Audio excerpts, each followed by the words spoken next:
is Donkey Kong Bonanza a good name for the newest Donkey Kong game?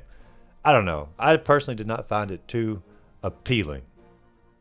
Welcome to the Oakles channel. Thanks for watching today. And the Switch 2 was announced this morning, or revealed this morning, and it was a full hour presentation. And then after the presentation, Nintendo has slowly been trickling out more details about the system and the games and the pricing and the pre-orders and all kinds of stuff throughout the day. And so we're going to go over everything we know thus far about the Switch 2 and all the games that have been announced, and also the controversial stuff, because anytime something like this comes out, there's always controversial parts about it. And we're going to go over all that and more. Now let's go ahead and get the controversial stuff out of the way, the things that upset fans the most, and that's going to be the pricing of the system. Now this is Nintendo's most expensive console thus far, $450. This is a, like I said, very expensive. And if you want to get a packing game, $500, so even more. And Nintendo has always been an affordability console for a lot of families out there. Some families buy like 2 or 3 Switches for all their kids. I don't see that happening. I think there's going to be a 1 Switch per family, at least for a very long time, until they come out with like some lower models of it anyway. And so, I don't know, this is a very expensive console, and I understand things are more expensive nowadays, but I think it's going to price out a lot of people, or just sort of common gamers out there, not the hardcore. Hardcore gamers are going to pre-order it regardless. But, you know, the casual gamers, they're going to wait a while on the Switch with a price like this. Now, also on top of that, it's going to upset a lot of price point people, and that's going to be the cost of the games. $80 for a Mario Kart World when it comes out. That is a very expensive Nintendo game, or simply a very expensive game in general. Pretty much all the other consoles or all the other major companies, they press the or push the boundaries when they put out a $70 game, and Nintendo's like, nah, forget that. $80 it is. And I don't know, I think it's a very bad idea for them. I feel like it's their way of trying to push physical games sort of out the window, or push it off to the side, try to get people more to adapt to digital, because that obviously saves Nintendo a lot of money here. But also, since they're making Mario Kart a packing game for the $500 edition, that means the digital game is only $50, so you're paying $30 extra for the physical. I think they're definitely trying to push physical out the door a little bit, and also they've got a little bit more information about that later on in the game with like game key cards or something we're going to talk about as we go. But also, like other games like Donkey Kong Bonanza, it's going to be a $70 game, and so a lot of fans are upset like this is just simply too expensive for Nintendo games. And I can't necessarily disagree with that. I mean, Elden Ring was like $60 when it came out, and I put like, good lord, hundreds of hours into it. And I mean, I might do that with Mario Kart. I don't know. So maybe I'm speaking too soon. But no, I'm not. $80, too much for a Nintendo game. But I'm going to buy it anyway, because I'm going to get the pack in if I can get the pre-order in. And speaking of pre-orders, that's going to be the other part that has upset a lot of fans out there, because we already know like Best Buy and GameStop and Walmart and Target, they're going to have scalpers galore on their website, and you're going to be fighting against scalpers if you want to actually, you know, get a system day one. And so Nintendo tried to, I guess, mediate that to a degree, and they made on their Nintendo Online, or the My Nintendo website, where you could order it or put your name into possibly getting a pre-order on the website. But the only way to actually have a chance at possibly securing a pre-order through Nintendo is to be pretty much of a very small, very elite group on the site.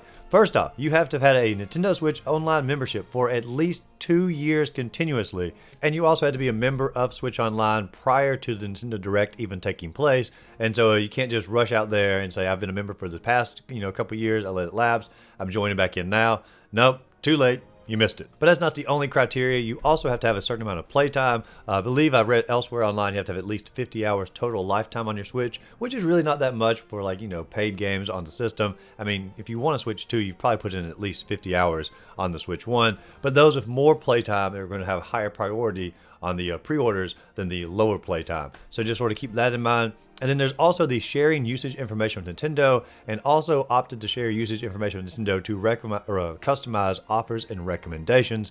And then the final step is receive messages from Nintendo. And you can opt into all of those things by simply going into your Nintendo account. But once again, you had to have done all of that before the Direct took place. And so it really feels like, unless you're like a hardcore Nintendo fan here, or a diehard, you're pretty much not going to get a pre-order email from Nintendo, and you are cast to the side to basically compete with all these scalpers on the market on the other sites. Now, those are the two issues that have caused the most ripples or waves of sorts about this Nintendo Direct. However, let's talk about the positive tidal waves of sorts that are coming out of here, because there are so many cool things that are happening on the Switch 2, and I really want to talk about. Now, first off, there are 8 exclusive games just for the Switch. Now, that's not to say there are other games that won't be on the system or launching with the system.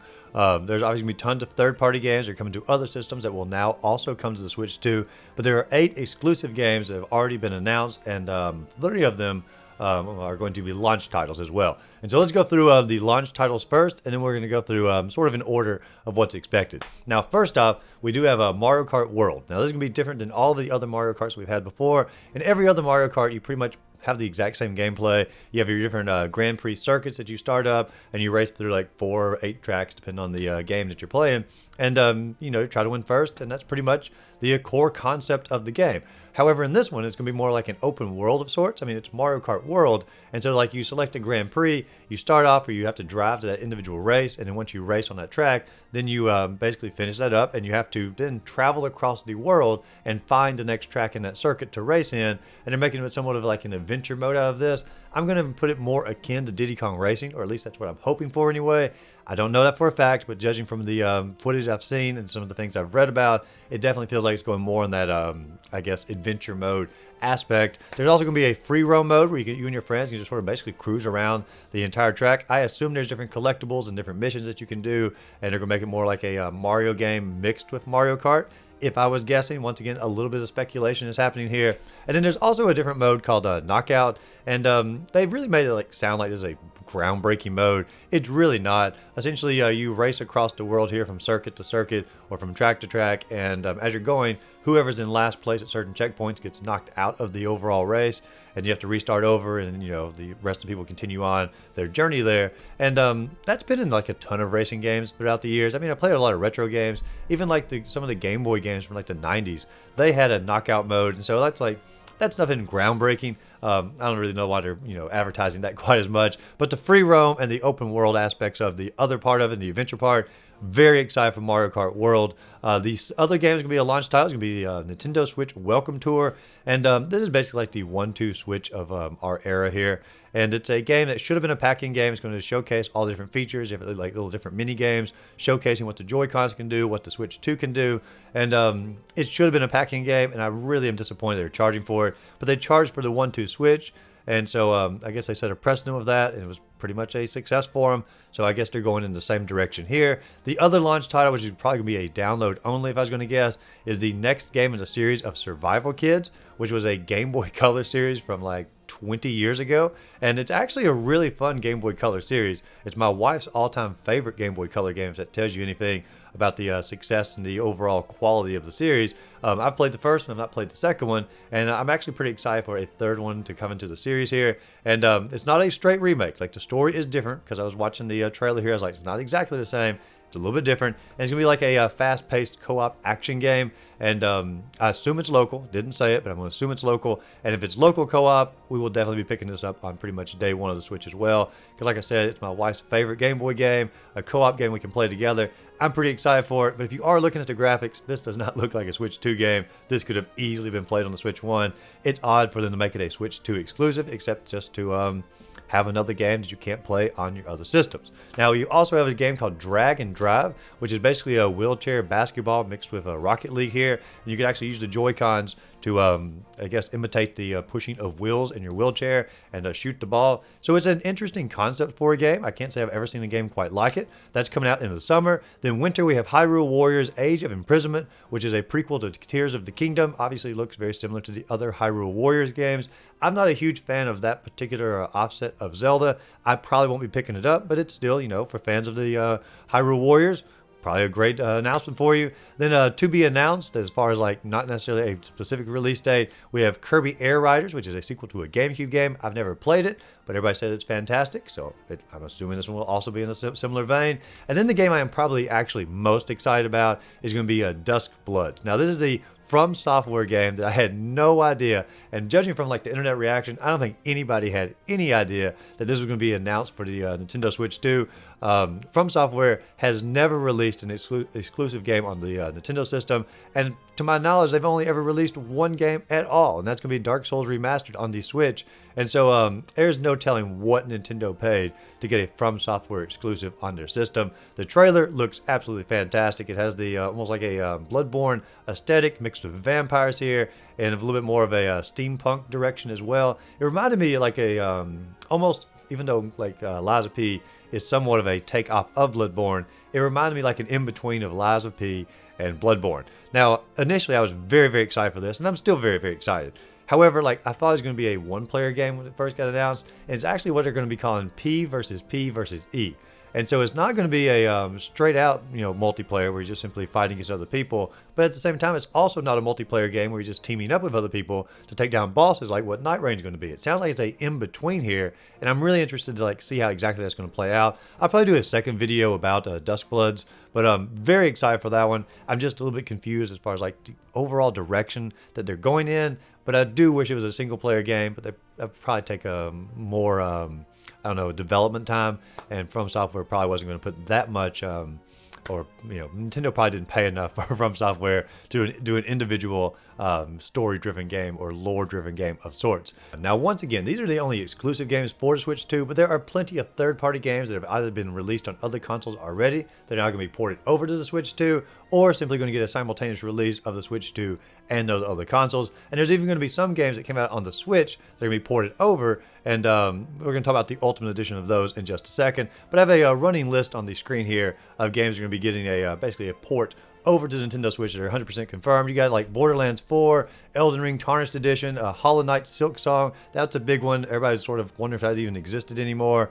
Star Wars Outlaw. You got Final Fantasy VII Remake. I've not heard anything about if Final Fantasy VII Rebirth. That was speculation for a while. Wasn't confirmed here. A really cool one called Project 007. I mean, who doesn't love a good James Bond game? Hades 2 is going to be a simultaneous release. And so there's some really big names. I mean, Nintendo is definitely be more contemporary with this console instead of being like a generation behind. Because they've often compared like the power of this to basically like a PlayStation 4 Pro. And so they're more, not completely contemporary, but they're more contemporary with the PlayStation and the Xbox. Now, if you do put a Nintendo Switch game, or just a regular one, in your Nintendo Switch 2, there are going to be some basic upgrades on pretty much every game that you put into your Switch 2. And there's some confusion on this because a lot of people think that you have to pay for that on every single game. And that's not the case. There are only going to be a few games that are going to have significant improvements or like significant, gameplay upgrades or quality of life achievements.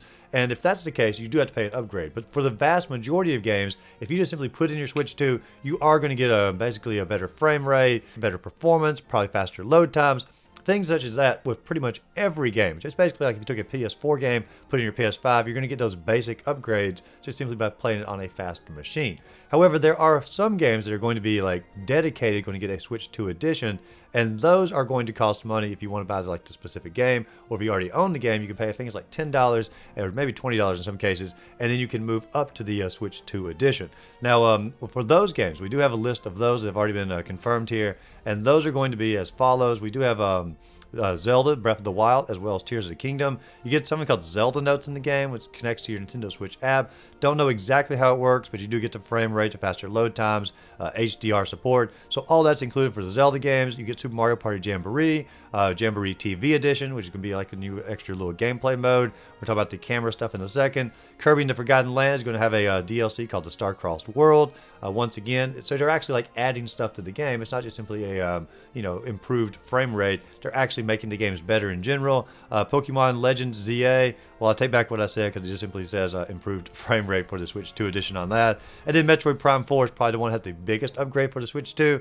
And you have like a little mouse that you can use, control Samus, so basically it'll be more of a first-person shooter for like a PC, which is really cool and probably how I will end up playing Metroid Prime 4 because I am so much better with a keyboard and a mouse than I am with a just simply a gameplay controller or gamepad controller for those first-person shooters. And so what I'm trying to say here is there are tons of games out there that are going to get a free upgrade, but there's going to be several games out there that are going to get a paid upgrade. But if you're paying for the upgrade, also expect more than just simply a better frame rate or better performance. And so also I did read somewhere that if you are a Nintendo Switch Online member, those upgrades are going to be free. And you don't have to pay that extra $10. So there's another benefit of being a member of the Switch Online. And so some people are making a big deal out of this. I don't feel like this is such a big deal because, like I said, if you're a Switch Online member, it's free. And it's not like you have to do this, and you can still play your Switch 1 games with some improvements on them without paying for the extra necessarily Switch 2 upgrade. Now let's talk about something else that's coming to the Nintendo Switch Online, and that is going to be GameCube games. They put a whole list of games that are going to be coming out for it.